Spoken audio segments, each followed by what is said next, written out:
Israel जा रहा था हथियारों से लदा जहाज। स्पेन ने नहीं दी रुकने की इजाज़त। कहा मिडिल ईस्ट को हथियार नहीं शांति चाहिए। तो ये सब बहानेबाजी है, इनको नहीं चाहिए है भारत का हाथ। तो hello guys, welcome to my YouTube channel. और आज बात करेंगे देश की।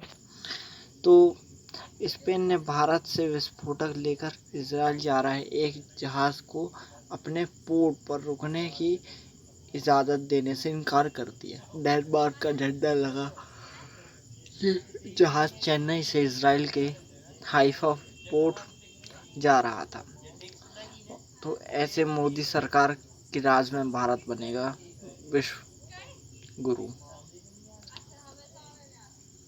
न्यूज़ एजेंसी एएफपी के मुताबिक स्पेन के विदेश मंत्री जोस मैनुएल अल्वारेज ने इसकी पुष्टि की है। विदेश मंत्री अल्वारेज ने गुरुवार को ब्रुसेल्स में पत्रकारों से कहा जा रहा कि उन्हें जानकारी मिली थी कि हथियारों की खेप ले जा रहा एक जहाज स्पेन के पोर्ट पर ठहरना चाहता है, जिसे ठहरने की अनुमति नहीं दी गई। अल्वारेज ने कहा कि मिडिल ईस्ट को हथियारों की नहीं शांति की ज़रूरत है, और शांति की चाहता है। उन्होंने जहाज़ को लेकर ज़्यादा जानकारी देने से इनकार कर दिया। अगर आपको शांति चाहिए तो युद्ध के लिए तैयार हो जाएं। यही शायद स्पेन की प्रेसिडेंट का एक बयान है। जहाज पर लदा था 27 टन विस्फोटक, 27 टन बारूद के गोले। स्पेनिश अखबार एल पेस के मुताबिक इस जहाज पर करीब 27 टन विस्फोटक मौजूद है। यह चेन्नई पोर्ट से इजराइल के हाइफा पोर्ट पर जा रहा है। हालांकि जब भारत के विदेश मंत्रालय के प्रवक्ता रणदीप जायसवाल से इसे लेकर सवाल किया गया तो उन्होंने कोई स्पष्ट जवाब नहीं दिया। स्पेन के परिवहन मंत्री ऑस्कर पुयेंते ने भी जहाज से जुड़ी कई बातों का खुलासा किया है। उन्होंने बताया कि मैरियन डैनिगा नाम के एक जहाज ने 21 मई को स्पेन के दक्षिण पूर्व कार्ताजीना पोर्ट पर रुकने की अनुमति मांगी थी। इजराइल के लिए हथियार लेकर जा रहे जहाज पर विवाद। स्पेन में हथियारों से लदे जहाज़ों को ठिकाना देने पर विवाद चल रहा है। कल भी एक जहाज स्पेन के कार्ताजीना पोर्ट पर रुका था। इसका नाम बोरकम है। स्पेन में सत्तारूढ़ सोशलिस्ट पार्टी की सहयोगी अति वामपंथी समर पार्टी ने इस पर आपत्ति जताई थी। समर पार्टी ने आरोप लगाया था कि शिप हथियार लेकर इजराइल जा रहा है।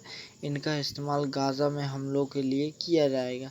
हालांकि स्पेन के परिवहन मंत्री पुयेंते ने इससे इनकार करते हुए कहा कि बोरकम शिप पर मिलिट्री मटेरियल ज़रूर है, लेकिन ये इजराइल नहीं बल्कि चेक रिपब्लिक के हैं। फिलिस्तीन को जल्द मान्यता दे सकता है स्पेन, क्योंकि इसकी सरकार का झुकाव स्पेन की तरफ है, फिलिस्तीन की तरफ है। अब जानते हैं भारत इजराइल का साथ आखिर क्यों देता है। इजराइल से हमारे क्या रिश्ते हैं।